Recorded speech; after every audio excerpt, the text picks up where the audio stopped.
क्या कर सकते हैं बाबा? जो तुम सोच नहीं सकते वो कर सकते हैं। किडनी ठीक कर सकते हैं क्या? नहीं मतलब मैं बस पूछ रहा हूँ कि अगर वो ठीक कर पाते तो आप मेडिकल साइंस का सहारा नहीं लेते किडनी चलाने के लिए। ये जो सोचते हैं, क्या जरूरत भजन की है? ये जरूरत है बिना भजन के डरो। आस्था में धमकी कहाँ से आई कि डरो, भजन करो वरना वो ऊपर वाला तुम्हारे साथ कुछ बुरा कर देगा? बोले नहीं, ग्रंथ में लिखा। अरे ग्रंथ पंडितों ने रच दिया है धन कमाने के लिए, ऐसे लोग बोलते हैं। ब्राह्मणों ने झूठे ग्रंथ रचे, ये महान समाज सुधारक ज्योतिबा फुले ने कहा था। और ज्योतिबा फुले वो है जिन्हें देश के प्रधानमंत्री, वो चाहे कोई भी हो, हर साल उनकी जयंती पर उन्हें नमन करते हैं। नास्तिकता की बात करे, बिल्कुल उसका संग कभी न करना, मान लेना, नहीं तो बहुत जल्दी बुद्धि खराब हो जाती है। शहीद भगत सिंह भी नास्तिक थे। भगत सिंह की संगति में किसी की बुद्धि कैसे खराब हो सकती है? हाँ, प्रेम भाई की संगति में बुद्धि खराब हो सकती है। लेकिन अंदर जो जीव है वो बहुत पुराना है, उससे कौन कौन से कर्म हुए हैं, उसका परिणाम इस नवीन शरीर को भोगना पड़ रहा है। किसी भी धर्म के ठेकेदार से जब पूछा जाता है कि हम तो इतनी भक्ति करते हैं, इतनी इबादत करते हैं, उसके बाद भी हम तकलीफ में क्यों हैं, तो उनके पास कोई जवाब नहीं होता। चमत्कार से उनका खुद का चश्मा नहीं उतर पा रहा, उनकी खुद की किडनी ठीक नहीं हो पा रही, तो वो आपको क्या जवाब देंगे? जब कृति है प्रकृति, तो कोई रचनाकार है ना, पुत्र है तो उसका बाप है ना। मगर ये सब जिसने बनाया, मतलब गॉड, उसको किसने बनाया?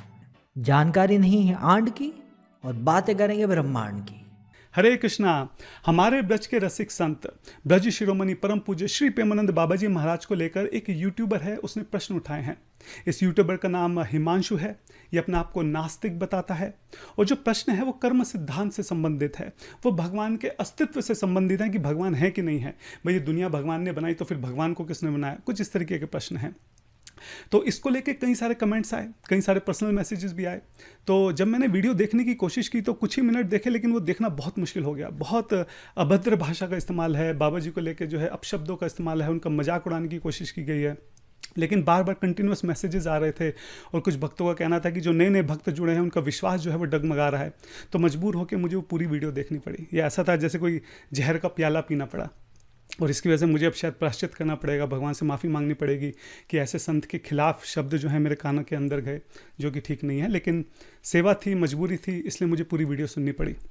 अच्छा, जो भी यहाँ पे इन्होंने प्रश्न उठाए हैं, कुछ खास प्रश्न नहीं है, उससे साफ पता चलता है कि जो ये हिमांशु हैं, ज़्यादातर नास्तिक लोगों की तरह इन्होंने कभी धर्म को, अध्यात्म को ठीक से समझा ही नहीं, कभी जानने की कोशिश ही नहीं की। लेकिन ये बहुत फेमस नास्तिक बनने की चाह रखते हैं, इसलिए सब बड़े बड़े लोगों को लेकर कमेंट कर रहे हैं। ठीक है, जिसको वो काउंटर करने निकले उसको समझने का ही कभी प्रयास नहीं किया। ये मूर्ख लोगों की खास विशेष उनकी बात होती है कि वो बाकियों को मूर्ख समझते हैं। हाँ, इतने हजारों लाखों लोग जो हैं वो अध्यात्म की प्रैक्टिस कर रहे हैं, इतने बड़े बड़े ऋषि मुनि विद्वान जो हैं रहे हैं, आज के टाइम में भी कितने साइंटिस्ट हैं, बहुत ज़्यादा एजुकेटेड लोग जो हैं वो अध्यात्म को मानते हैं, उसमें आगे बढ़ रहे हैं। अगर आप उसका खंडन करना चाहते हो तो पहले ठीक से समझ तो लो। आप मान के चल रहे हो कि सब बेवकूफ़ हैं, मतलब आप समझदार हो, बाकी सब जो कर रहे हैं वो बेवकूफ़ हैं, आपने मान के चल लिया, तो इससे ही पता लगता है कि कौन बेवकूफ़ है। खैर, जो भी है, उनके जो भी प्रश्न है इस वीडियो में मैं उनको देने का प्रयास करूँगा। तो चलिए शुरू करते हैं। तो पहली प्रॉब्लम हिमांशु जी की ये है कि जो प्रेमानंद बाबा जी हैं उन्होंने मना किया कि जो लोग अध्यात्म के रास्ते पर आगे बढ़ रहे हैं, जो साधना कर रहे हैं, उनको नास्तिक लोगों का संग नहीं करना चाहिए। इससे उनकी साधना में विघ्न पैदा होंगे, दिमाग में कन्फ्यूजन होगी, ये ठीक नहीं है। ये तो सभी महापुरुष कहते हैं। पहले देख लेते हैं कि हिमांशु जी ने क्या कहा है, उसके बाद इसका जवाब देंगे। नास्तिकता की बात करे, बिल्कुल उसका संग कभी न करना, मान लेना, नहीं तो बहुत जल्दी बुद्धि खराब हो जाती है। शहीद भगत सिंह भी नास्तिक थे। भगत सिंह की संगति में किसी की बुद्धि कैसे खराब हो सकती है? हाँ, प्रेम भाई की संगति में बुद्धि खराब हो सकती है। यहाँ पे हिमांशु जी को पता नहीं इतना बुरा क्यों लग गया, क्योंकि ये तो बहुत ऑब्वियस और कॉमन सेंस की बात है, जो इन जनरल भी हम लोग बोलते हैं कि आप जिस रास्ते पर भी आगे बढ़ रहे हैं, आपको उन्हीं लोगों का संग करना चाहिए जो खुद भी उस रास्ते पे सीरियस हैं। अगर आप अपनी पढ़ाई में भी किसी पर्टिकुलर एग्जाम की तैयारी कर रहे हैं, तो ऐसे बच्चे जो उस एग्जाम की तैयारी बहुत सीरियसली कर रहे हैं, आपको कोशिश करनी चाहिए कि आप उन बच्चों का संग लें। अगर ऐसे में कोई मान लो आवारा बच्चे हैं जो पढ़ाई लिखाई नहीं कर रहे हैं, समय बर्बाद कर रहे हैं, आप उनका संग करेंगे तो संभवतः आपका भी समय खराब हो सकता है, आपके दिमाग में भी कन्फ्यूजन क्रिएट हो सकती है, आपकी जो सीरियसनेस है वो कम हो सकती है। इसी तरह बिल्कुल अध्यात्म में है, अगर आप अध्यात्म के रास्ते पर आगे बढ़ रहे हैं, आप साधना कर रहे हैं, तो ये जरूरी है कि आप ऐसे लोगों का संग ना करें जो अध्यात्म के रास्ते पर नहीं है, खासकर नास्तिक लोग जो बिल्कुल ही अलग हैं। क्योंकि हो सकता है वो आपको कोई ऐसी बातें बोल दें, कुछ तर्क रख दें, आपके पास उसका जवाब ना हो, आपके दिमाग में कन्फ्यूजन क्रिएट हो जाए। तो कोशिश करनी चाहिए कि ऐसे लोगों का संग नहीं करना चाहिए। जब आप अध्यात्म में अच्छे से आगे बढ़ जाएं, आपको अच्छे से समझ में आ जाए, आप प्रैक्टिस कर रहे हैं, कुछ रियलाइजेशन हो, उसके बाद आप संग कर लें, कोई फ़र्क नहीं पड़ेगा, क्योंकि आप अपने रास्ते पर मजबूत हैं। लेकिन शुरुआती समय पर ये संग नहीं करना चाहिए। और ये खाली आस्तिकवाद की बात नहीं है, जो नास्तिक लोग हैं उनको भी नहीं करना चाहिए। अब जैसे हिमांशु जी हैं, ये अपने आप को नास्तिक बता रहे हैं कि हम नास्तिक हैं और उसी में फेमस होना चाहते हैं, तो ये भी अगर आस्तिक लोग ज़्यादा संग करेंगे, ज़्यादा उसको समझने की कोशिश करेंगे, ये भी कंफ्यूज हो सकते हैं। पहले बहुत हुआ है, आप गूगल पे सर्च कीजिए, कितनी लिस्ट है इतनी बड़ी कि जो लोग पहले नास्तिक थे लेकिन जब उन्होंने अध्यात्म को समझने की कोशिश की वो आस्तिक बन गए। एक C.S. लिविस करके हैं, बहुत फेमस ब्रिटिश स्कॉलर हैं, बहुत बड़े दुनिया के नास्तिक थे, लेकिन जब उन्होंने ठीक से अध्यात्म को समझा तो धीरे धीरे उनके समझ में आया कि ये रास्ता सही है, बात लॉजिकल है, और वो बाद में बहुत बड़े आस्तिक बन गए।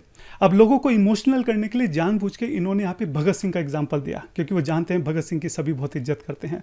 सब जानते हैं कि भगत सिंह जो थे वो एक नास्तिक व्यक्ति थे, लेकिन मेरा प्रश्न यहाँ पे ये है कि हम भगत सिंह को जानते हैं उनकी देशभक्ति के लिए, देश के प्रति जो उनके मन में प्रेम था, देश के प्रति जो उन्होंने सेक्रीफाइस किया, इसलिए हम सब उनसे प्रेम करते हैं, हम सब उनका आदर करते हैं। लेकिन अगर हम भगत सिंह की जीवनी उठा के पढ़ें तो क्या कहीं पे भी ये आता है कि उन्होंने शास्त्रों को बहुत गहन अध्ययन किया हो या उनको बहुत ठीक से समझने की कोशिश करी हो? उन्होंने कभी शास्त्र पढ़ा ही नहीं, तो उनके आस्तिक या नास्तिक होने से कोई फर्क ही नहीं पड़ता। जिस इंसान ने कुछ पढ़ा ही नहीं उस बारे में उसके कमेंट का कोई वैल्यू नहीं है ना। अब मान लो सचिन तेंदुलकर है, उनको हम जानते हैं कि बहुत अच्छे क्रिकेटर हैं, अब मैं जाके उनसे मेडिकल एडवाइस लेने लगूं, हो सकता है सही हो सकता है ना, उसकी कोई वैल्यू नहीं है, क्योंकि उन्होंने मेडिकल साइंस नहीं पढ़ी है, वो देश के लिए क्रिकेट खेले हैं। एज ए क्रिकेटर हम उनका सम्मान करते हैं। इसी तरह जो हमारे भगत सिंह जी हैं वो देशभक्त हैं, देशभक्त के रूप में हम उनसे प्रेम करते हैं, हम उनका सम्मान करते हैं। अच्छा, यहाँ पे ना एक बहुत बड़ी प्रॉब्लम जो है मैं यहाँ पे एड्रेस करना चाहता हूँ, सिंस इस बारे में हम लोग बात कर रहे हैं। आज के टाइम में जो पूरा मैच्ड अप हुआ है अध्यात्म, वो इसलिए हुआ है लोगों को यही नहीं पता कि हमें किससे पढ़ना है और किससे समझना है। आज के टाइम में अध्यात्म का मतलब है कि कौन ज़्यादा अच्छा बोलता है, किसके ज़्यादा फॉलोअर्स हैं, किसकी बोलने की बात बहुत तार्किक है, बहुत इमोशनल करके बोलता है, बहुत खूबसूरती से अपनी बात को रखता है, तो उससे लोग जो है जाके अध्यात्म की बात समझते हैं। आप खुद सोचिए, क्या किसी भी और फील्ड में ऐसा है? क्या ऐसा है कि मुझे मेडिकल साइंस सीखनी है तो मैं देखूं यूट्यूब पे कौन अच्छा यूट्यूबर है, कौन अपनी बात को बहुत अच्छे से बोलता है, बहुत तर्क से बोलता है, और जो है बहुत अच्छे बैकग्राउंड म्यूजिक के साथ बोलता है, किसकी वीडियो एडिटिंग बहुत अच्छी है, हाँ, किसके ज़्यादा फॉलोअर्स हैं, क्या मैं उससे जाके मेडिकल साइंस सीखूंगा? मेडिकल में साइंस अगर मुझे सीखनी है तो मैं एक अच्छा इंस्टीट्यूट देखूंगा, कौन सा ऑथराइज इंस्टीट्यूट है जहाँ पे बोनाफाइड किताबें पढ़ी जाती हों, जहाँ पे जो टीचर हैं उन्होंने खुद भी उस मेडिकल साइंस को अपने किसी दूसरे टीचर के अंदर ठीक से सीखा हो, समझा हो, उसकी प्रैक्टिस करी हो। ये तरीका है, वहाँ से जो स्टूडेंट्स निकल रहे हैं वो कितने अच्छे डॉक्टर बन के निकल रहे हैं। ये तरीका है किसी भी, अगर मेरे को मेडिकल साइंस अच्छे से समझनी है तो ये जो बेसिक अंडरस्टैंडिंग है जो लोग सब चीज़ों में लगाते हैं, ठीक है, मेडिकल साइंस पढ़नी है, उन्हें इंजीनियरिंग करनी है, उन्हें कोई स्पोर्ट्स खेलना है तो वहाँ भी गुरु की ज़रूरत है, कुछ कला सीखनी है वहाँ भी गुरु की ज़रूरत है, हर चीज़ में वो एक बोनाफाइड ऑथराइज इंस्टीट्यूट ढूंढते हैं। लेकिन जहाँ अध्यात्म की बात आ जाती है वहाँ पे सब चीज़ें गायब हो जाती हैं। उन्हें लगता है कि नहीं, हम अपनी बुद्धि से समझेंगे, हम अपने तर्क से समझेंगे, हम खुद पढ़ के समझेंगे, और खुद पढ़ने का टाइम नहीं है, बस सोचते हैं कि हम खुद पढ़ के समझेंगे। या फिर यूट्यूब पे इधर उधर कभी किसी की बात सुन ली, कभी किसी की बात सुन ली, वो सब आपस में विरोधाभास होती हैं, कन्फ्यूज़ होकर बैठ जाते हैं। अरे भाई, जैसे हमारे बाकी सब चीज़ों के ऑथराइज इंस्टीट्यूट हैं, बिल्कुल इसी तरीके से अध्यात्म को समझने के भी ऑथराइज इंस्टीट्यूट हैं। तो जैसे अगर कोई अच्छा डॉक्टर बनना चाहता है तो वो किसी एक अच्छे ऑथराइज इंस्टीट्यूट में जाएगा। इसी तरीके से अगर कोई अपने अध्यात्म को लेकर सीरियस है कि मैं सीरियस मैं जानना चाहता हूँ कि भगवान कौन है, कहाँ है, मैं उन तक बढ़ना चाहता हूँ, तो वो भी स्पिरिचुअल इंस्टीट्यूट में जाएगा। इसको हम परंपरा बोलते हैं, संप्रदाय बोलते हैं। भगवद गीता के 4.2 वर्ष में कृष्ण बोलते हैं, एवं परंपरा प्राप्तम, ये जो ज्ञान है ये परंपरा में ही प्राप्त किया जाता है। अगर आप पार्ट टाइम में टाइम पास कर रहे हैं तो यूट्यूब में इधर उधर जिससे जो मर्जी सुन लिया, पढ़ लिया, वो एक अलग बात है। लेकिन अगर आप सीरियसली जानना चाहते हैं तो आपको भी किसी परंपरा के जरिए ही इसको सीखना चाहिए। जैसे हमारे प्रेमानंद बाबा जी हैं, वो राधा वल्लभ संप्रदाय से आते हैं। हमारा जो एस्कॉन इंस्टीट्यूट है वो गौड़िया वैष्णव संप्रदाय से आता है। तो जब भी आप किसी से अध्यात्म के बारे में जान रहे हैं, सबसे पहला प्रश्न पूछिए कि आप कौन से इंस्टीट्यूट से हैं, आप कौन सी परंपरा से हैं, कौन सी संप्रदाय से हैं। या तो वो बताएगा कि मैं इस संप्रदाय से हूँ, फिर तो ठीक है। जितने भी संप्रदाय हैं, जो भी किसी न किसी संप्रदाय से, परंपरा से आ रहे हैं, वो सभी ठीक हैं। लेकिन अगर किसी का कोई संप्रदाय नहीं है, परंपरा नहीं है, अपने मन घड़न कुछ सोच लिया है, अपने आप खुद से किताबें पढ़ ली। आजकल बहुत सारे मॉडर्न गुरु हैं यूट्यूब के ऊपर, अपनी खुद से किताबें पढ़ रही हैं और खिचड़ी बना के कुछ का कुछ उन्होंने समझ लिया है, वही लोगों को समझा रहे हैं। लेकिन वाक शक्ति बहुत अच्छी है, बोलने का तरीका इतना अच्छा है कि लोग उनसे इन्फ्लुएंस हो जाते हैं। पहली नज़र में सुनने में उनकी बात भी बहुत तार्किक लगती है, ठीक है। जब तक ऊंचा तर्क ना है, नीचे तर्क हमेशा सबको बहुत अच्छा लगता है, ठीक है। तो इससे क्या है कि आप अपना नुकसान कर रहे हैं, आपको बेसिक ही नहीं समझ में आ रहा कि पढ़ना किससे है, जानना किससे है। इस तरह से तो कोई भी, जैसे गाय को होता है ना, कोई भी प्यार से हाथ फेर के ले जाता है, इस तरह से है। कोई भी अच्छी अच्छी बातें करके, आपके समझ के हिसाब से बड़ी तार्किक बातें करके आपको जो है ले जाएगा, और इतना अच्छा मनुष्य जीवन जो है वो खराब हो जाएगा। तो इस चीज़ का ध्यान रखें, जब भी अध्यात्म के बारे में बात हो, सबसे पहले पूछिए आपने कहाँ, कौन सी संप्रदाय से हैं आप, कहाँ से जुड़े हुए हैं, कहाँ से आपने समझा है, उसके बाद उसकी बात की वैल्यू है, वरना वैल्यू नहीं है। बोले नहीं, ग्रंथ में लिखा, अरे ग्रंथ पंडितों ने रच दिया है धन कमाने के लिए, ऐसे लोग बोलते हैं। ब्राह्मणों ने झूठे ग्रंथ रचे, ये महान समाज सुधारक ज्योतिबा फुले ने कहा था। और ज्योतिबा फुले वो हैं जिन्हें देश के प्रधानमंत्री, वो चाहे कोई भी हो, हर साल उनकी जयंती पर उन्हें नमन करते हैं। अब देखिए, यहाँ पे ये ज्योतिराव फुले का एग्जाम्पल दे रहे हैं जानबूझ के, जिन्होंने शास्त्रों का विरोध किया। लेकिन मेरा एक प्रश्न है कि क्या उन्होंने खुद कभी शास्त्र पढ़े हैं?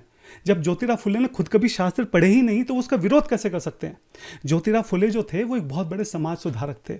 उन्होंने जातिवाद को लेकर बहुत काम किया है, उन्होंने महिला सशक्तिकरण को लेकर बहुत काम किया है, बहुत आदरणीय है, उनका बहुत बड़ा योगदान है, सभी लोग उनका आदर करते हैं।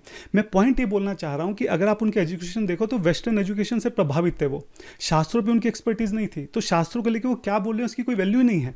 लेकिन हम सब उनका बहुत सम्मान करते हैं क्योंकि उन्होंने जातिवाद के खिलाफ आवाज उठाई है। जो जातिवाद है वो हमारे शास्त्रों का हिस्सा नहीं है। हमारे शास्त्रों में वर्ण व्यवस्था है, बार बार इस बात को बोल रहे हैं, सब धर्मगुरु इस बात को बोल रहे हैं। पॉलिटिशियन जो इस बात को खत्म नहीं होने दे रहे हैं क्योंकि उनके वोट बैंक की हानि होती है। लेकिन ये हमारे शास्त्रों का हिस्सा नहीं है, हमारी वैदिक परंपरा का हिस्सा नहीं है। समहाउ ये जो कुरीति है किसी न तरीके से हमारे परंपरा में, हमारे ट्रेडिशन में ऐड हो गई है, अब धीरे धीरे खत्म हो गई है, काफ़ी हद तक खत्म हो रही है और सभी धर्मगुरु इसके खिलाफ बोल रहे हैं। तो जो ज्योतिराव फुले थे उन्होंने बहुत मजबूती से इसके खिलाफ आवाज़ उठाई थी, इसलिए वो हम सबके आदरणीय हैं। और जहाँ तक नरेंद्र मोदी जी की बात है, नरेंद्र मोदी जी भी उनका आदर इसलिए करते हैं क्योंकि वो समाज सुधारक थे, इसलिए नहीं करते हैं कि उन्होंने शास्त्रों को लेकर क्या बोला है। और रही बात है नरेंद्र मोदी जी की, नरेंद्र मोदी जी तो हमारे इस्कॉन टेम्पल में हर साल आते हैं, साल में कई बार वो उसकी तारीफ करते हैं। अभी पीछे रिसेंटली में कुछ दिन पहले आए थे, 1 घंटा लेक्चर दिया उन्होंने बताया कि श्रील प्रभुपाद जी का कितना बड़ा योगदान है। उन्होंने किस तरीके से जो हमारी सनातन परंपरा है, सनातन शास्त्र है, इनको पूरी दुनिया में वो लेके गए हैं। तो नरेंद्र मोदी जी की बात सुनिए तो आप ये सुनिए ना, जहाँ पे वो शास्त्रों की तारीफ कर रहे हैं, ज्योतिराव फुले की तारीफ तो, या फिर जो फूल चढ़ा रहे हैं वो तो समाज सुधारक के तौर पे चढ़ा रहे हैं। तो इसलिए उसको आप दिल पे मत लीजिए। ये जो सोचते हो क्या जरूरत भजन की है, ये जरूरत है बिना भजन के डरो। आस्था में धमकी कहाँ से आई कि डरो, भजन करो वरना वो ऊपर वाला तुम्हारे साथ कुछ बुरा कर देगा। भाई वो भगवान से डरने के लिए नहीं कह रहे, वो इस बात से डरने के लिए कह रहे हैं कि जो मनुष्य जीवन मिला है ये बहुत मुश्किल से हाथ में लगा है, दुर्लभ मानव जीवन है, ये छूट ना जाए, ये खराब ना हो जाए। इतनी बड़ी अपॉर्चुनिटी जो तुम्हारे हाथ में है इसको खराब ना होने पाए, इस बात से डरो, समझो इस बात को कितना इंपॉर्टेंट है ये। जैसे एक माँ अगर अपने छोटे बच्चे को बोलती है कि बेटा पढ़ ले वरना डर, देख तेरा भविष्य क्या होगा, कहीं मजदूरी करनी पड़ेगी, पढ़ लेगा, अच्छा पढ़ लिख लेगा तो भविष्य में आराम रहेगा, पूरा जीवन जो है सुख से बीतेगा, खूब धन कमाएगा, यश कमाएगा। और नहीं पढ़ेगा तो फिर बाद में मेहनत मजदूरी करनी पड़ेगी, पूरा जीवन कठिनाइयों से बीतेगा। इसलिए डरो, पढ़ लो, टाइम है, ये अपना समय मत वेस्ट करो। जैसे माँ बाप अपने बच्चे को समझाते हैं, ऐसे गुरु जो हैं यहाँ पे हमको समझा रहे हैं कि जो दुर्लभ मानव जीवन मिला है बहुत मुश्किल से मिला है, बहुत क्षणभंगुर है, कभी भी समाप्त हो सकता है, बहुत कम समय है हमारे पास, इतनी बड़ी अपॉर्चुनिटी हमारे सामने खड़ी है। जो भगवान है वो तो सच्चिदानंद स्वरूप हैं, वो आनंद के बने हैं, उनसे डरने की कोई आवश्यकता नहीं है। भगवान का और हमारा केवल प्रेम का संबंध है। ये जो प्रेम का संबंध है ये इस मनुष्य जन्म में हम समझ सकते हैं, अपने आप को शुद्ध करके उसको महसूस कर सकते हैं। तो भगवान से प्रेम करने की ये जो इतनी बड़ी अपॉर्चुनिटी हमारे हाथ में है, ये छूट ना जाए, इस चीज़ से डरो, ये कह रहे हैं वो यहाँ पे। प्रेम भाई, तुम्हें धरती पर आए भी करीब 60-70 साल ही हुए हैं और ब्रह्मांड को अस्तित्व में आए करीब 14 अरब साल हो चुके हैं। ब्रह्मांड का 0.1% भी एक्सप्लोर नहीं किया अभी हमने। फिर भी इतनी ऑडेसिटी कि 9 मिलियन स्पीशीज़ में से जो एक स्पीशीज़ है हम, वो गॉड हमारे जैसा दिखता है और हमको उसका जेंडर भी पता है कि वो मेल है, क्योंकि फीमेल्स को तो हम किचन में खाना बनाने लायक ही समझते हैं। तो ऑफ कोर्स ब्रह्मांड किसी मेल ने बनाया होगा। भाई तुम खंडन करने निकल गए, थोड़ा सा तो पढ़ लेते यार, हाँ, तुम कह रहे हो कि हमने इमेजिन कर लिया कि जो भगवान है वो भी हमारे जैसे दिखते हैं। अगर ऐसा है तो हम तो कूर्मा अवतार को भी मानते हैं, हम तो वराह अवतार को भी मानते हैं, हम तो नरसिंह अवतार को भी मानते हैं, ऐसे ढेरों अवतार को मानते हैं जो हमारे मनुष्य जैसे नहीं दिखते हैं। फिर वो कहाँ से आ गए? तो भगवान हमारे जैसे नहीं दिखते हैं, बल्कि हम भगवान जैसे दिखते हैं। या यूं कह लो कि भगवान के जो अनंत रूप हैं उसमें जो सबसे सुंदर 200 फॉर्म है, भगवान ने उस रूप से हमें बनाया है। और ये लगभग सभी धर्मों में है। अगर हम क्रिश्चियनिटी भी देखें तो उसमें भी बाइबल में लिखा है कि I created man out of my image. ठीक है, मैंने अपनी इमेज से जो है मनुष्य को बनाया है। लेकिन भगवान की हर एक चीज़ जो है वो अनंत है, अनगिनत है। भगवान के रूप भी अनगिनत हैं। उसमें से कई सारे रूप जो है हमारे शास्त्रों में मेंशन हैं, लेकिन अनगिनत तो मेंशन नहीं कर सकते ना, इसलिए थोड़े मेंशन है। उसमें बहुत सारे रूप ऐसे हैं जो मनुष्य जैसे नहीं भी दिखते हैं। जहाँ तक नारी की बात है, भगवान का जो सच्चिदानंद सुंदर स्वरूप है उसमें नर और नारी दोनों समाये हुए हैं। कई बार हम उनको अलग अलग करके देखते हैं, तो इसलिए हम राधा और कृष्ण को देखते हैं, सीता राम को देखते हैं, लक्ष्मी नारायण को देखते हैं। एक शक्ति है, एक शक्तिमान है। तो नर और नारी, पुरुष और नारी का जो रूप है, भगवान का जो ब्रह्म स्वरूप है उसमें वो दोनों समाये हुए हैं। तो ऐसा नहीं है कि भगवान जो है वो केवल पुरुष हैं और नारी को तुमने किस उसमें रखा है। नारी को तो बल्कि सबसे ज़्यादा सम्मान है। बिना सीता के राम की पूजा नहीं हो सकती है, बिना राधा के कृष्ण की पूजा नहीं हो सकती है, बिना शिवजी पार्वती के शिवजी की पूजा नहीं हो सकती है, बिना लक्ष्मी के नारायण जी की पूजा नहीं हो सकती है। तो शक्ति और शक्तिमान दोनों ही पूजनीय हैं, और भगवान का जो सच्चिदानंद या जो ब्रह्म स्वरूप है उसमें ये दोनों समाये हुए हैं। क्या कर सकते हैं बाबा? जो तुम सोच नहीं सकते वो कर सकते हैं। किडनी ठीक कर सकते हैं क्या? नहीं, मतलब मैं बस पूछ रहा हूँ कि अगर वो ठीक कर पाते तो आप मेडिकल साइंस का सहारा नहीं लेते किडनी चलाने के लिए? भगवान है या भगवान नहीं है ये एक अलग मुद्दा है, और इसके ऊपर अभी हम बात करेंगे। लेकिन अगर भगवान है तो वो क्या कर सकते हैं और क्या नहीं कर सकते हैं, ये तो सवाल ही नहीं उठता।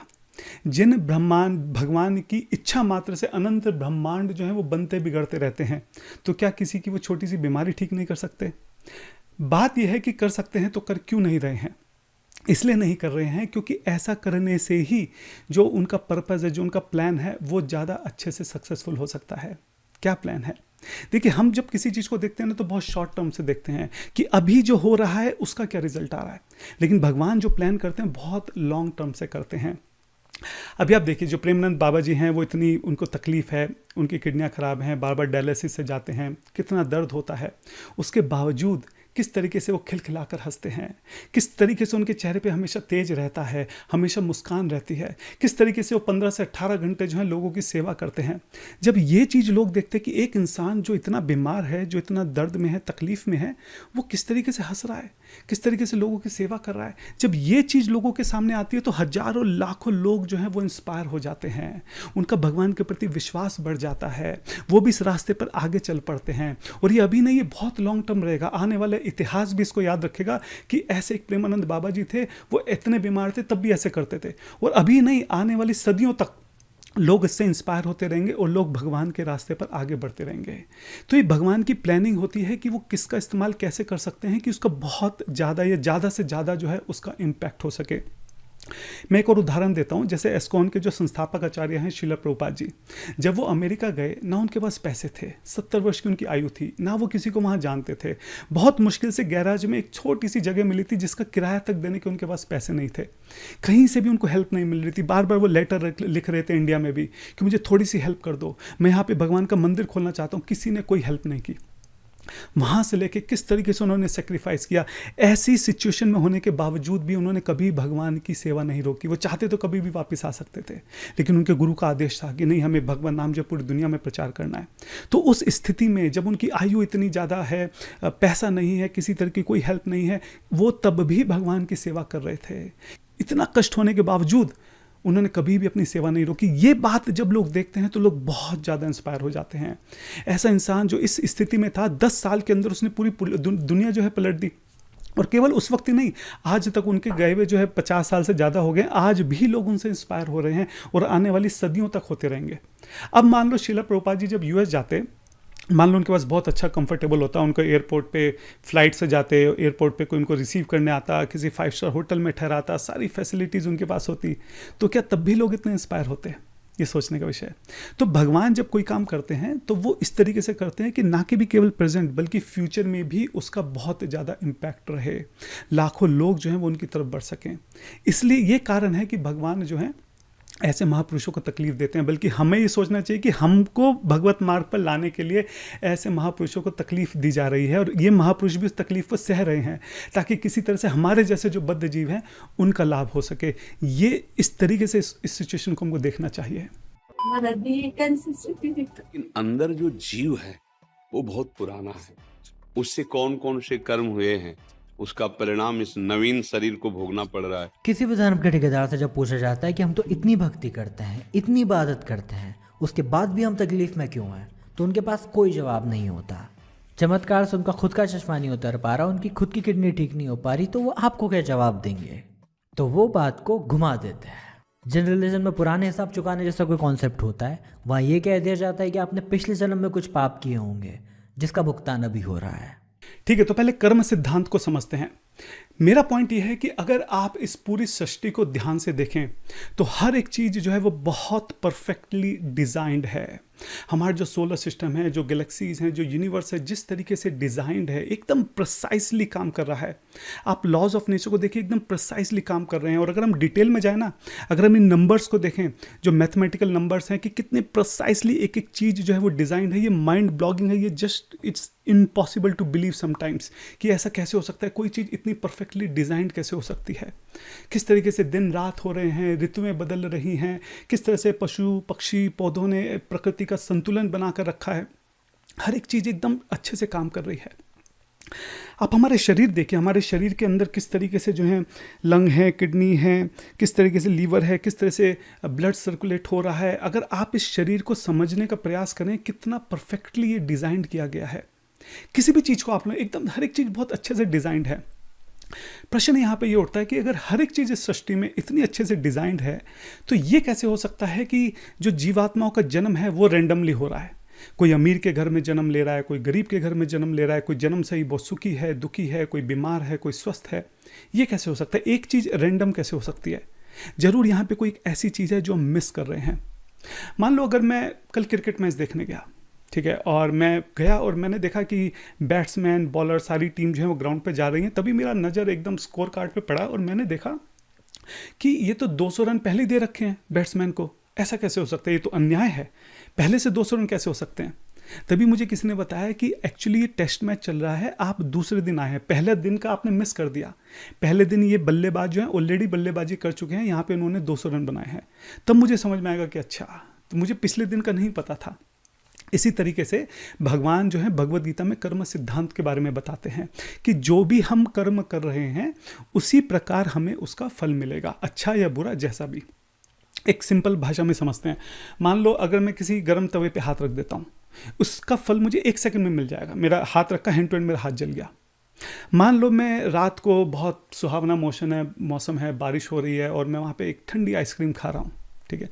हो सकता है उसका परिणाम मुझे अगले दिन मिले, मेरा गला खराब हो जाए, बुखार हो जाए, कुछ इस तरह की चीज़ें हो सकती हैं। मान लो अगर मैं बहुत ज़्यादा सिगरेट शराब पी रहा हूँ, उसका परिणाम हो सकता है मुझे कुछ सालों बाद जाके मिले। तो डिपेंड करता है कि मैं कैसी एक्टिविटी कर रहा हूँ, उसका परिणाम भी मुझे जरूरी नहीं है कि वो उसी वक्त मिले, हो सकता है कि कुछ समय में मिले। इसी तरीके से मान लो मैंने 5-7 जीवों को मार दिया, अब मुझे भी 5-7 बार मरना पड़ेगा और उसी दुख उसी दर्द से गुजरना पड़ेगा जिससे मैंने उन जीवों को गुजारा है। तो वो इस जन्म में संभव ही नहीं, एक ही जन्म में 5-6 बार कैसे मर जाऊंगा, उसके लिए मुझे बार बार जन्म लेने पड़ेंगे। ये जस्ट मैं आपको एक एग्जांपल दे रहा हूँ समझाने के लिए। मैं पॉइंट ये बोलना चाह रहा हूँ कि जो कर्म सिद्धांत है बहुत कॉम्प्लेक्स है। हम जैसे भी कर्म करते हैं बिल्कुल उसी तरह की दर्द से, दुख से, खुशी से हमें भी गुजरना पड़ेगा। अगर वो इस जन्म में संभव नहीं है तो उसके लिए हमें बार बार जन्म लेने पड़ेंगे। तो जो कर्म सिद्धांत है वो बहुत लॉजिकल है। अगर आप ध्यान से सोचें, यही कारण है कि जन्म से ही कोई बच्चा जो है वो बहुत खुश होता है, दुखी होता है, अमीर है, गरीब है, स्वस्थ है, बीमार है। और जीवन में भी हम जो इतनी परिस्थितियाँ फेस कर रहे हैं वो अलग अलग इन्हीं कारणों से होती हैं कि कोई किसी की लाइफ बहुत कंफर्टेबल होती है, किसी की लाइफ में बहुत ज़्यादा दुख होते हैं। तो कर्म सिद्धांत जो है वो बहुत लॉजिकल एक्सप्लेनेशन है कि ये जो हमारे साथ घट रहा है वो क्यों घट रहा है। और जहाँ तक प्रूफ और एविडेंस की बात है, साइंस में भी ऐसी बहुत सारी चीज़ें होती हैं जिनका कोई एविडेंस नहीं होता है, जिनका कोई प्रूफ नहीं होता है, लेकिन फिर भी हम उनको एक्सेप्ट करते हैं। जैसे डार्क मैटर है, डार्क एनर्जी का जो कंसेप्ट आता है, आज तक कोई ऑब्जर्व नहीं कर पाया, कोई कंपोनेंट नहीं है जिससे हमने उसको ऑब्जर्व करा हो, डिटेक्ट करा हो, लेकिन फिर भी हम उसको जो है एक्सेप्ट करते हैं, क्योंकि उसी के जरिए हम एक्सप्लेन कर सकते हैं कि हमारी जो गैलेक्सी वो किस तरीके से काम कर रही है। फॉर एग्जाम्पल, ये जो गैलेक्सी है इसमें एक बहुत इनविजिबल मास ऐसा लगता है कि है, तभी वो जो ग्रेविटेशनल फोर्स आपस में उनका गैलेक्सी का जो ऑब्जर्व हो रहा है वो मेंटेन हो सकता है, लेकिन वो चीज़ क्या है पता नहीं क्या है, किसी ने नहीं देखा, कोई ऑब्जर्व नहीं है, तो उसका नाम दे दिया कि जरूर ये डार्क मैटर होगा, और डार्क मैटर करके उसका नाम दे दिया। कोई एविडेंस नहीं, कोई प्रूफ नहीं है। इसी तरीके से जो हमारा यूनिवर्स है वो एक्सपेंड हो रहा है, गैलेक्सीज एक्सपेंड हो रही हैं, और जो खाली एक्सपेंड ही नहीं हो रही, ये एक्सेलरेटिंग रूप से एक्सपेंड हो रही है, मतलब जो एक्सपेंड हो रही है उसमें भी एक्सेलरेट हो रहा है। तो ये एक्सेलरेट कैसे हो रहा है? जरूर कोई एनर्जी है जो पुश कर रही होगी, तो उसको इन्होंने नाम दे दिया डार्क एनर्जी। आज तक कोई ऑब्जर्व नहीं कर पाया, कोई एविडेंस नहीं है, कोई प्रूफ नहीं है, लेकिन सिर्फ एक लॉजिकल तौर पे कि ऐसा होना जरूरी है तभी ऐसा हो रहा होगा, इस बेस पे साइंस ने उसको एक्सेप्ट कर रखा है, dark matter and dark energy. तो जब साइंस भी तो लॉजिकल बेस पे ही एक्सेप्ट कर रहा है, तो हम क्यों नहीं लॉजिकल बेस पे एक्सेप्ट कर सकते हैं कि जरूर कर्म सिद्धांत होगा, लॉजिकल है तभी ये सब हो रहा है, वरना नहीं होगा। तो जैसे साइंस लॉजिक के बेस पर भी चलती है, इस तरह से हम भी लॉजिक के बेस पर चल सकते हैं। मगर इस जवाब में प्रॉब्लम यह है कि अगर कहीं मर्डर हो जाए, कहीं रेप हो जाए, तो क्या तब भी आप यही एक्सप्लेनेशन देंगे कि ये मर्डर और रेप इनके पापों की वजह से हुआ है? और अगर उनके पापों की वजह से हुआ है तो जिसने किया है हम उसको सज़ा क्यों दे रहे हैं? क्योंकि ये बुरा होना तो इनकी किस्मत में लिखा हुआ था। छोटे से बच्चे और उसके पेरेंट्स के दिमाग में आप क्या डाल रहे हो कि इस बच्चे ने पिछले जन्म में कोई पाप किया था, इसलिए इस जन्म में एक कैंसर डिजर्व करता है। वो बच्चा अपने बारे में क्या सोचेगा, या फिर जब किसी और के साथ बुरा होता देखेगा तब क्या सोचेगा कि इस इंसान ने भी पास में कुछ पाप किए होंगे, इसलिए ये बुरा ही डिजर्व करता है। क्यों लोगों के दिमाग में जहर घोला जा रहा है? ऐसा नहीं है। एक्चुअली भगवत गीता के 2.47 वर्ष में कृष्ण बता रहे हैं कर्मण्य व अधिकारस्ते, कर्म करने का हमारे पास है, यानी कि जो मैं एक्शन कर रहा हूँ उसकी मेरे पास फ्री विल है। मेरे पास डिसीजन लेने की क्षमता है कि मैं क्या कर सकता हूँ और क्या नहीं कर सकता हूँ, और हमको अपनी बुद्धि से, हमको शास्त्रों के अनुसार चलते हुए हमेशा सही डिसीजन लेना है और सही कर्म करना है। सामने वाला क्या डिजर्व करता है, क्या डिजर्व नहीं करता है, वो मेरी प्रॉब्लम नहीं है, वो भगवान जानेंगे, वो जीव की देखेगा कि उसको उसकी किस्मत में या उसके कर्मों के हिसाब से उसको क्या मिलना चाहिए। मुझे अपना काम जो है वो हमेशा ठीक करना है। अगर मैं अपना काम गलत करूँगा तो मुझे उसकी सज़ा मिलेगी, पहली बात। दूसरी बात, हम ये समझते हैं कि जो कर्म सिद्धांत है वो दूसरों के से ज़्यादा हमें खुद के ऊपर अप्लाई करना होता है। कहने का मतलब यह है कि अगर मेरे साथ कुछ गलत हुआ, मान लो सडनली मेरा एक्सीडेंट हो गया या किसी भी वजह से, जैसे बच्चे को कैंसर है, जो भी है, तो मुझे ये सोच के संतोष मिलता है, ये समझ के संतोष मिलता है कि मेरी ही किसी कर्म के कारण, इस जन्म में या पिछले जन्म में, उसके कारण मुझको ये मिल रहा है। ऐसा नहीं है कि किसी ने मेरे ऊपर अन्याय कर दिया, ऐसा नहीं है कि बाई चांस जो है मेरा सिलेक्शन हुआ और मुझे कैंसर हो गया और अचानक से मेरे ऊपर इतना बड़ा अन्याय हो गया। ऐसा नहीं है, किसी के साथ भी अन्याय नहीं हो रहा है। अगर मेरे साथ कुछ गलत हो रहा है तो कहीं ना कहीं शायद मैं उसका पास्ट में जिम्मेदार रहूँगा। ये सोच के इंसान जो है अपने मन में संतोष कर लेता है।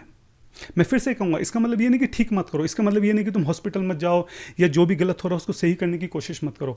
अपना कर्म हमेशा हर सिचुएशन में तुमको करना है कि जो सही है मैं वो कर रहा हूँ, ठीक है। आप ऐसे समझो कि जैसे मान लो लॉन्ग टेनिस खेलते हैं, तो लॉन्ग टेनिस में जब मैं मार रहा हूँ बॉल को, वो मेरे हाथ में है। सामने से जो बॉल आ रही है वो मेरे हाथ में नहीं है, वो बॉल आ गई, अब उसको कैसे खेलना है वो मेरे हाथ में है। इसी तरह से जिस सिचुएशन को भी मैं फेस कर रहा हूँ वो सिचुएशन मेरे हाथ में नहीं है, वो इस जन्म या पिछले जन्मों के कर्मों के कारण मैं फेस कर रहा हूँ, लेकिन उस सिचुएशन में मैं जो एक्शन ले रहा हूँ वो अभी भी मेरे हाथ में है। तो अगर मेरे साथ कुछ गलत हो रहा है, ऐसी सिचुएशन में मैं आया, तो सिचुएशन में मैं क्यों आया? अपने पिछले जन्मों की वजह से। लेकिन इस सिचुएशन में अब मैं क्या कर सकता हूँ, क्या एक्शन ले सकता हूँ, ये मेरे हाथ में है और वो मुझे हमेशा लेना चाहिए। बिल्कुल ठीक इसी तरीके से अगर सामने वाले के साथ गलत हुआ है तो मुझे ये नहीं सोचना कि यार इसके अपने कर्मों की वजह से गलत हो गया होगा। मुझे सोचना है कि अब मैं इस सिचुएशन में इसकी कैसे हेल्प कर सकता हूँ, मैं कैसे सहायता कर सकता हूँ। अल्टीमेटली हम सब जो हैं एक ही परिवार का हिस्सा हैं। कृष्ण 15.7 में कृष्ण क्या बोलते हैं? मामेव अंशा जीव लोके, सारे जीव मेरे ही अंश हैं, सब भगवान के ही अंश, हम सब एक ही परिवार का हिस्सा हैं। तो मेरे परिवार में अगर कोई दुख में है, तकलीफ में है, परेशानी में है, तो मैं ये सोचूंगा कि मैं इसकी कैसे हेल्प करूँ, मैं क्या करूं कि जिससे ये वहाँ से बाहर निकल सके। और खाली उसको ही नहीं, मुझे भी हेल्प की ज़रूरत है। हम सब इस मटेरियल वर्ल्ड में, इस भौतिक संसार में हैं ही इसलिए क्योंकि हम सब के जो पिछले जन्मों के जितने भी कर्म हैं वो अभी पूरे नहीं हो पा रहे हैं। तो हम सबको एक दूसरे की हेल्प करनी है, किसी को नीची नज़र से नहीं देखना है। ऐसा नहीं कि किसी के साथ गलत हुआ तो अरे इसके कर्मों की वजह से हो रहा है, ऐसा नहीं है। किसी के साथ गलत हुआ तो अब मैं क्या कर सकता हूँ, मैं इसकी कैसे हेल्प कर सकता हूँ, वो खुद क्या कर सकता है, इस तरीके से हमको यहाँ पे सोचना है।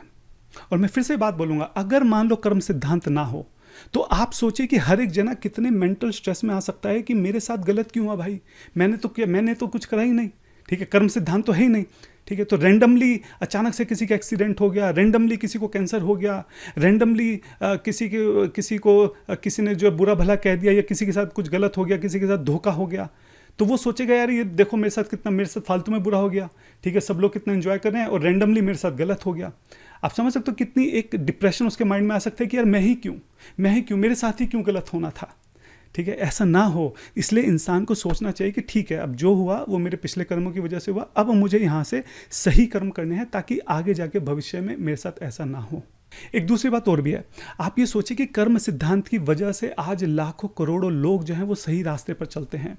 उनको लगता है कि नहीं, अगर मैंने गलत किया तो कल मेरे साथ भी गलत होगा। अगर मैंने चोरी की, डकैते डाला, किसी के साथ बुरा किया, किसी को मारा, कुछ भी किया, रेप किया, खून किया, जो भी किया, तो कल मेरे साथ भी ऐसा हो सकता है। इस कारण लाखों करोड़ों लोग जो आज हैं वो सही रास्ते पर चलते हैं। आप जस्ट इमेजिन कीजिए कि अगर एक कर्म सिद्धांत को हटा दिया जाए, ठीक है, अगर ये है कि हाँ कर्मों की सजा जैसा कुछ नहीं होता है, ठीक है, जो हो रहा है सब रैंडमली हो रहा है, तो उसका मतलब तो ये है कि मैं सिर्फ अपने मज़े के बारे में सोचूं और कोई भी ऐसा काम जिसको करके मुझे लगता है कि मैं बच सकता हूं, मैं पुलिस की नज़रों से बच जाऊंगा, मैं लोगों की नज़रों से बच जाऊंगा, वो कर दो उस काम को, क्योंकि मुझे फल तो मिलेगा नहीं, ठीक है। ऐसे में तो अगर कोई रेप कर रहा है तो उसको सिर्फ ये देखना है कि मुझे पुलिस ना पकड़ सके और मुझे कोई देख ना सके, तो मैं इसको रेप करके इसको मार देता हूँ, कोई पकड़ने वाला तो है नहीं। और अगर वो पुलिस से बच गया, अगर वो लोगों की नज़र से संभव बच गया, तो ठीक है, बस उसका तो कुछ बिगड़ा ही नहीं, क्योंकि कर्म सिद्धांत जैसा तो कुछ है ही नहीं। तो आप अंदाजा है आपको समाज में कितने बड़े स्तर पर अनार्की फैल सकती है, कितने बड़े स्तर पर लोग जो हैं गलत कामों में लिप्त हो सकते हैं, क्योंकि अब उनको सिर्फ ये देखना है कि मुझे पुलिस से और लोगों से कैसे बचना है, उसके बाद तो कुछ भी गलत काम करो, किसी का कोई कर्म परिणाम नहीं है, ठीक है। आप अंदाज़ा लगाइए कि कर्म सिद्धांत के कारण आज लाखों करोड़ लोग जो हैं वो गलत काम करने से डरते हैं। उनको पता है कि अगर मैं गलत करूंगा तो मेरे साथ भी गलत होगा। आप अंदाज़ा लगाइए जो एथिज्म फिलॉसफी आप दुनिया में फैलाने का प्रयास कर रहे हैं, अगर ये फैलती है, लोगों का इन चीज़ों पर से विश्वास हटता है, तो कितने बड़े स्तर पर जो है इस समाज का जो है नुकसान होगा। इस चीज़ का अंदाज़ा नहीं है अभी आपको। जब कृति है प्रकृति, तो कोई रचनाकार है ना, पुत्र है तो उसका बाप है ना, कि ये सब है तो उसको किसी ने बनाया ही होगा। कोई भी चीज़ अपने आप एग्जिस्टेंस में थोड़ी आ सकती है। ओके ठीक है, मान लिया, मगर ये सब जिसने बनाया मतलब गॉड, उसको किसने बनाया? क्योंकि कोई भी चीज़ अपने आप एग्जिस्टेंस में थोड़ी आ सकती है। और फिर अगर इस गॉड को भी किसी ने बनाया तो ये रियल गॉड कैसे हुआ? रियल गॉड तो वो हुआ जिसने इस गॉड को बनाया। और फिर लॉजिक यहाँ भी क्यों रुके? उस रियल गॉड को भी तो किसी ने बनाया होगा, क्योंकि कोई भी चीज़ अपने आप एग्जिस्टेंस पे थोड़ी आ सकती है। जिस रास्ते आप जा रहे हैं उसे problem of the creator of God कहते हैं। कभी 1-on-1 बहस हुई तो प्रेम भाई इतना दूर नहीं जाएंगे, वो कहेंगे ब्रह्मांड पहले से प्रेजेंट नहीं हो सकता, इसलिए गॉड ने ब्रह्मांड को बनाया है और गॉड पहले से प्रेजेंट है। मतलब खुद को ही कॉन्ट्राडिक्ट करते हुए मान रहे हैं कि कोई चीज़ पहले से प्रेजेंट हो सकती है। बस यूनिवर्स पहले से प्रेजेंट है मानने की जगह गॉड पहले से प्रेजेंट है ये मान रहे हैं। So who created God? अगर ये दुनिया भगवान ने बनाई तो भगवान को किसने बनाया? और अगर भगवान को किसी ने बनाया तो उसको किसी ने बनाया? ये कहाँ जाकर रुकेगा? बहुत पुराना क्वेश्चन है। इसको हम कलाम कॉस्मोलॉजिकल आर्ग्यूमेंट भी कहते हैं, कई बार इसको फर्स्ट कॉज आर्ग्यूमेंट भी कहते हैं कि पहला कॉज क्या था, कहाँ से शुरुआत हुई। मैं क्यों हूँ? क्योंकि मेरे पिता हैं। वो क्यों? क्योंकि उनके पिता हैं। इस तरह से अगर हम चलते रहें तो कहीं ना कहीं तो इसको रुकना चाहिए। पहली चीज़ क्या थी, पहला कॉज क्या था? तो मैंने जनरली देखा है जिन लोगों को भगवान की डेफिनेशन नहीं पता, उन्हें पता ही नहीं भगवान का मतलब क्या है, ठीक है, वो इस तरह के सवाल उठाते हैं कि हु क्रिएटेड गॉड। बहुत आसान सरल भाषा में इसको समझते हैं। मान लो मैंने एक मशीन बनाई, मैं उस मशीन के अंदर हूं कि बाहर हूं? अगर मैंने मशीन बनाई है तो मैं उस मशीन के बाहर हूं, है ना। बिल्कुल ठीक इसी तरीके से भगवान ने ये मटेरियल वर्ल्ड बनाया। इस मटेरियल वर्ल्ड, जो मटेरियल वर्ल्ड है, ये टाइम स्पेस मैटर जैसे पदार्थों से बना है। यानी कि जो भगवान है वो टाइम से परे हैं। टाइम उन्होंने बनाया है, टाइम उनकी एक्सपेंशन है, उनकी शक्ति है।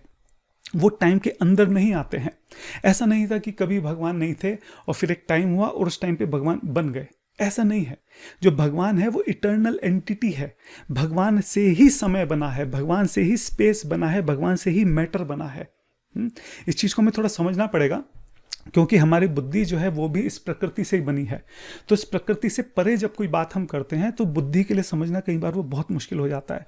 हम उसको इमेजिन नहीं कर पाते हैं, समझ नहीं पाते हैं कि हम क्या ऐसी कोई चीज़ टाइम से परे कैसे हो सकती है। वो इसलिए है क्योंकि हमारी बुद्धि भी इस प्रकृति से बनी हुई है, वो डिजाइंड ही नहीं है इस तरह की चीज़ों को समझने के लिए, इसलिए बहुत मुश्किल होता है कई बार इसको समझना। तो पहले हम यहाँ पे भगवान की डेफिनेशन को क्लियर करते हैं। भगवान की डेफिनेशन है one who is spaceless, space से परे हैं, टाइमलेस, टाइम से परे हैं, इमटेरियल, मेटीरियल नहीं है वो, powerful, moral, personal, intelligent being in the ground of reality. ये भगवान की डेफिनेशन है कि वो इन सब चीजों से परे हैं, ये सब चीजें उन्होंने बनाई है। अब इसी बात को थोड़ा और ज़्यादा जाके डीप में समझेंगे, थोड़ा टेक्निकल भाषा में समझेंगे, ताकि और बहुत अच्छे से चीज़ समझ में आए। तो जब हम बोलते हैं कि अगर कोई चीज़ बनी है तो इसको किसने बनाया है, इसको लॉ ऑफ कॉजेलिटी बोलते हैं। बेसिकली इसका मतलब यह है कि अगर कोई चीज़ बनी है या किसी चीज़ में परिवर्तन हो रहा है, कोई चीज़ चेंज हो रही है, उसके पीछे जरूर कुछ ना कुछ कारण होगा। बिना कारण से कोई चीज़ बनती नहीं है, बिना कारण से कोई चीज़ चेंज नहीं होती है, ये लॉ ऑफ कॉजेलिटी है। लेकिन अगर कोई चीज़ हमेशा से है तो उसके लिए हमें किसी कारण की ज़रूरत नहीं है। तो पहले यानी कुछ 100 साल पहले ऐसा जो हमारी साइंटिफिक रिसर्च थी वो इस नतीजे पर पहुंची थी कि ये जो यूनिवर्स है ये इटर्नल है, ये हमेशा से ऐसा ही है।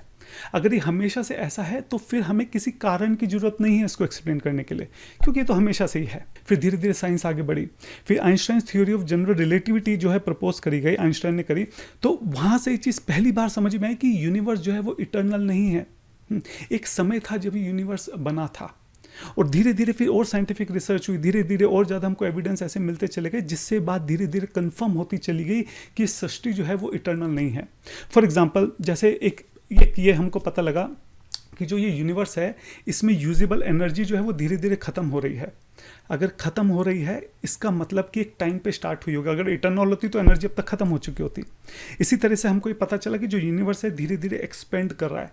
अगर एक्सपेंड कर रहा है तो यानी पहले ये किसी एक पॉइंट से स्टार्ट हुआ होगा।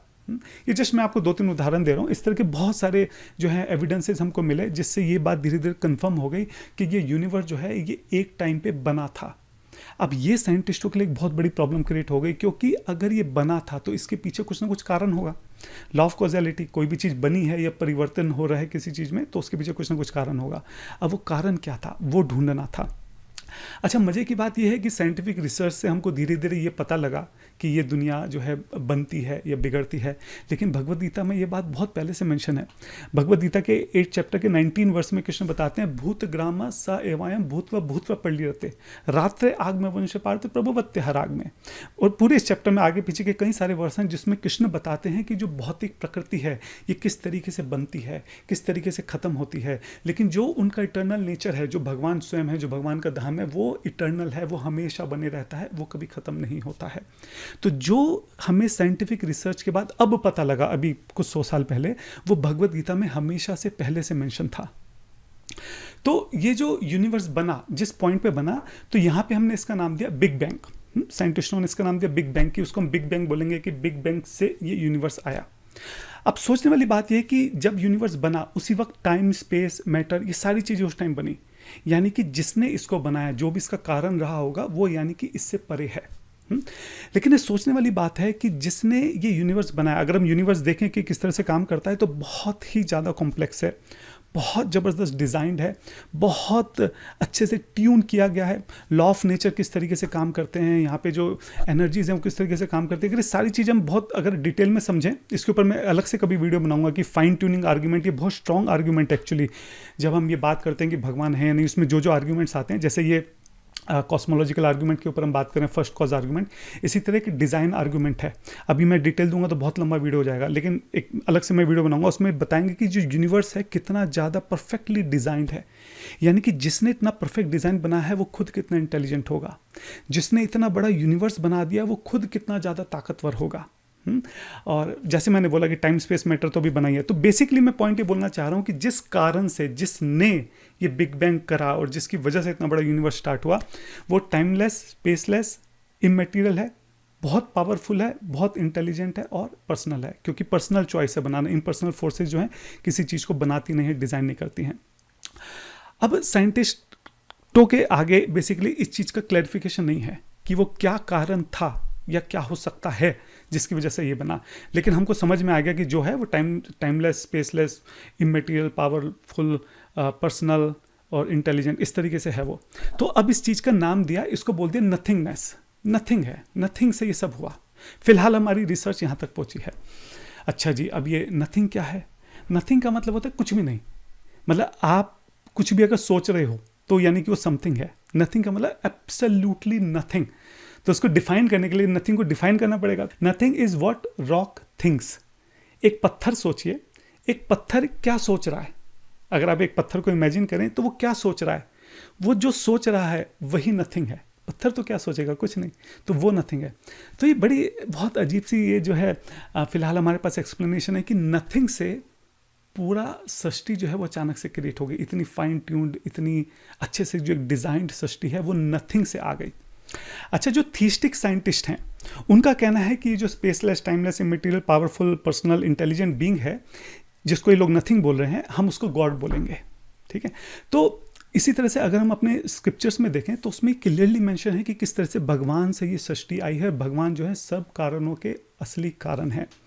अगर हम ब्रह्म संहिता देखें तो उसका जो पहला ही वर्ष है, बहुत फेमस, बहुत इंपॉर्टेंट वर्ष है, ईश्वर परमा कृष्ण सच्चिदानंद विग्रह अनादिर आदिर गोविंदा सर्व कारण कारणम। अनादिर आदिर, आदिर है वो, मतलब उनसे पहले कुछ नहीं था। सर्व कारण कारणम, सारे कारणों के अंतिम कारण है वो, उनका कोई कारण नहीं है। जैसे बोलो ना फर्स्ट कॉज, जो फर्स्ट कॉज है वो वही है, उनसे ऊपर कुछ नहीं है, उनका और कोई कारण नहीं है। इसी तरह भगवत गीता के हम 10.8 वर्ष में देखें तो भगवान कृष्ण बोल रहे हैं अहम सर्वस्य प्रभवो मता सर्वम प्रवर्तते। ये पूरी सृष्टि जो है वो मेरे से आई है। पूरा मटेरियल वर्ल्ड, इनफैक्ट जो स्पिरिचुअल वर्ल्ड, सब कुछ जो भी चीज़ मैनिफेस्ट है वो सब उनसे आ रहा है। एकदम क्लियर भगवत गीता में भगवान श्री कृष्ण बोल रहे हैं। इसी तरह 11.32 में भगवान कृष्ण बोलते हैं कालोस्मिन लोका, ये जो समय है ये मेरे से आ रहा है, मेरी शक्ति है। समय, जिसके टाइम, जिसके बारे में बार बार हम जिसके बारे में बात करें, भगवत गीता में क्लियरली कृष्ण बोल रहे हैं कि वो मेरे से ही आ रहा है। ठीक है, 7.5 में भगवान ये बात बोल रहे हैं कि जो स्पेस है, मैटर, ये सब मेरे से आ रहा है। 7.10 में कृष्ण बोल रहे हैं तेजस तेजस्व नाम अहम। ये जो शक्ति है, पावरफुलनेस, जिसके बारे में हम बात करेंगे, मोस्ट पावरफुल होना चाहिए, भगवान बोल रहे हैं वो मेरे से आ रही है। 7.8 में कृष्ण बोल रहे हैं कि जो इंटेलिजेंस है ये मेरे से आ रही है, I am the most intelligence. 15.15 में कृष्ण बोल रहे हैं सर्वस्य चाहम हृदय सन्निविष्टो मता स्मृतिर ज्ञानम अपोहनम चाह। ये जो इंटेलिजेंस है, जो नॉलेज है, ये मेरे से आ रही है। 12.2 में कृष्ण बता रहे हैं कि किस तरह से वो पर्सनैलिटी हैं।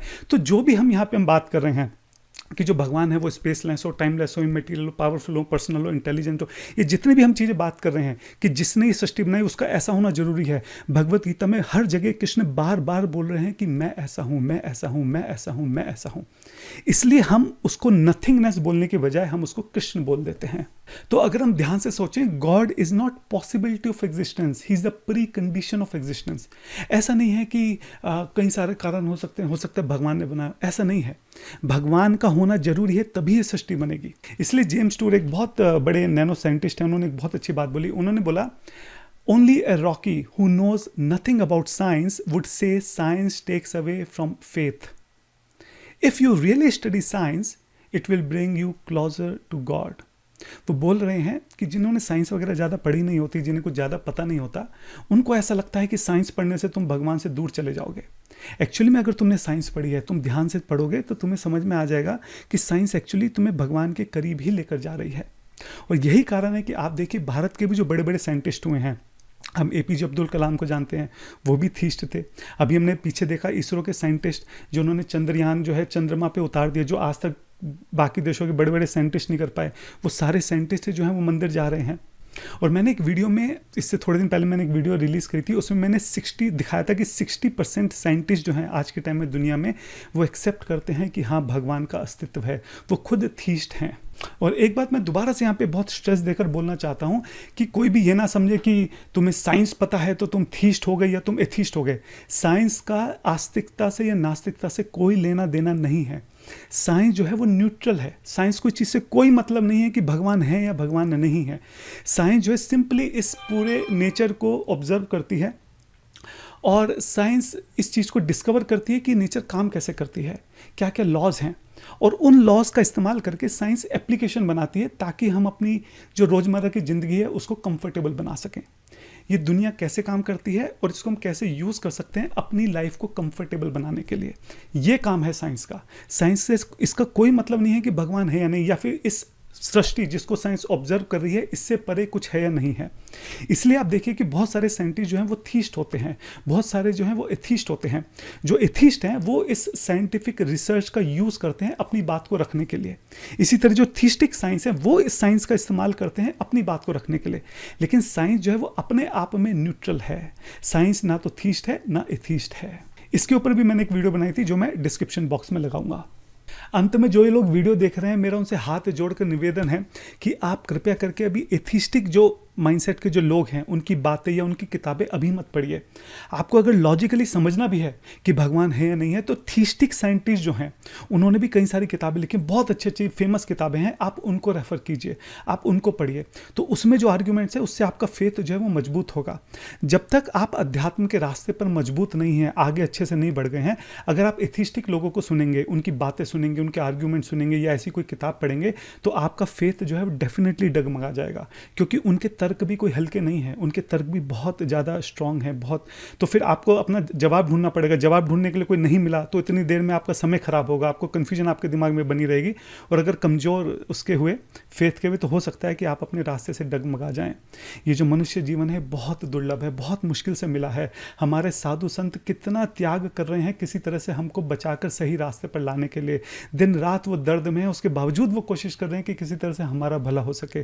तो हमारी भी अपने प्रति जिम्मेदारी बनती है कि हम जिस रास्ते पर आगे बढ़ रहे हैं उस पर मजबूती से आगे कैसे बढ़ सकते हैं। तो ऐसे लोगों से, ऐसी लोगों की बातों से, ऐसी किताबों से दूरी बना के रखना भी हमारी जिम्मेदारी है। अब मैं ये नहीं कह रहा मत पढ़िए, आप पढ़िए। जो थीस्टिक साइंटिस्ट हैं, जो आस्तिकवादी साइंटिस्ट हैं, उन्होंने बहुत किताबें लिखी हैं। मैं कुछ किताबें जो हैं डिस्क्रिप्शन बॉक्स में जो हैं उनको रेफर भी करूंगा, आप उनको पढ़िए। उसमें बहुत अच्छे अच्छे आर्गूमेंट हैं जिसमें बता रहे हैं कि भगवान कैसे हो सकते हैं। तो आप अपना ध्यान रखिए। अंत में मैं एक बात और बोलना चाहता हूं कि अगर आपका कोई प्रश्न है इस बारे में, जिस बारे में हमने इस वीडियो में बात की है, आप कृपया करके उसको कमेंट बॉक्स में डालिए। इस वीडियो का मैं सेकेंड पार्ट बनाऊंगा जिसमें मैं उन सारे प्रश्नों को जो भी कमेंट बॉक्स में है उसमें मैं लूँगा। अगर आपको वीडियो अच्छी लगी तो भी आप मुझे बता सकते हैं कि आपको क्या समझ में आया, ताकि मुझे समझ में आए कि आपको कुछ समझ में आया बात। और कुछ प्रश्न है तो वो भी आप इसके कमेंट बॉक्स में लिख सकते हैं। अंत में परम पूज्य प्रेमानंद बाबा जी के श्री चरणों में, अपने गुरु के श्री चरणों में, श्रील प्रभुपाद जी के श्री चरणों में मैं प्रणाम करता हूँ। उनसे आशा करता हूँ कि वो मुझे क्षमा करेंगे। ऐसी भद्दी वीडियो जिसमें इस तरह के अपशब्दों का इस्तेमाल किया गया था, ऐसी वीडियो मुझे देखनी पड़ी मजबूर होकर, और वो मेरी सेवा को स्वीकार करेंगे। हरे कृष्णा।